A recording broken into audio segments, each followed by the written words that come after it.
The time has come to do time calculations. So let's do this.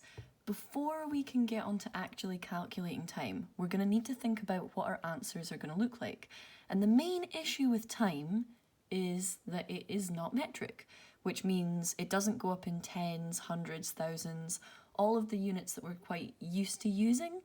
Instead, time goes up in things like 60s, or 24s, or 365s. It's quite unusual.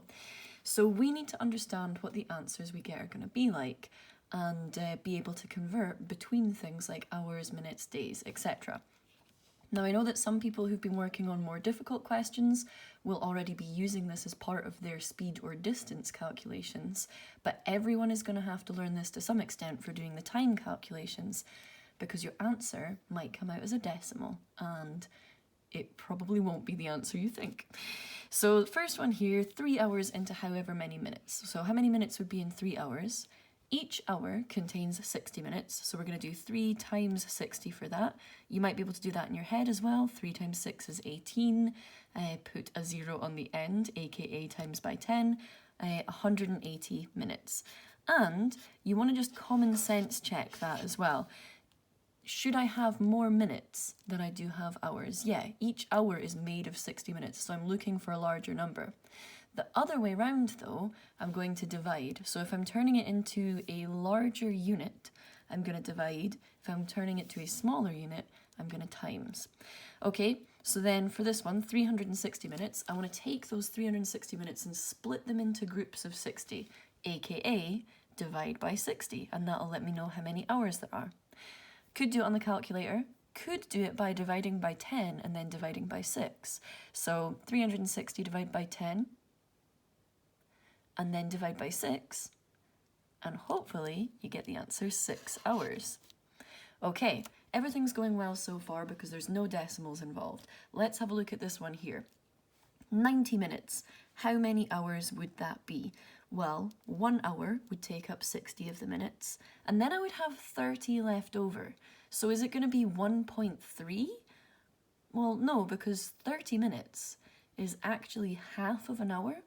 So we're going to end up with 1.5, which as a decimal would be 1.5. Let's just check using our sums, our standard form, that we get the same answer. So 90 divided by 60, 1.5. Okay, here are another few common ones that would be really good if you knew before going on. So 15 minutes, aka a quarter of an hour, we would write that as 0.25 as a decimal. And you can check if I do 15 divided by 60. First of all, it gives me the quarter because it's a quarter of an hour. I press the SD button. On some calculators, it's an FD button. And on some calculators, it's a change button. And yep, it gives me 0.25. 0.5 hours, well, we've just thought about that. 0.5 is half an hour, so that would be 30 minutes. 45 minutes. That's 3/4 of an hour. How would I put 3/4 into a decimal? 0.75.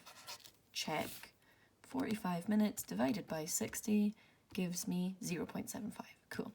Okay, those are fairly standard things, and I would hope that everyone at this level can change between hours and minutes using divider times by 60 and try and memorize or be able to figure out these standard ones. 15 minutes, 0.25, half an hour, 30 minutes, 0.5, and 45 minutes is 0.75. Okay, the more challenging ones, 20 minutes. How many 20 minutes can fit in an hour?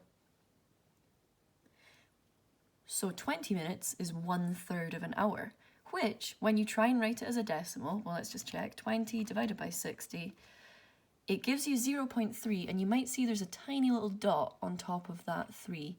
That means 0.333333333 recurring. So it's 1/3 of an hour, or 0.3 with a little dot for recurring. Okay, now we're on to the weird ones, the wild ones, where you can do like any number of minutes. And in this case, you might have decimals that just go on for ages, and you have to make a decision about rounding. So 39 minutes, if I want to change that into hours, divide by 60. Ooh, 0.65.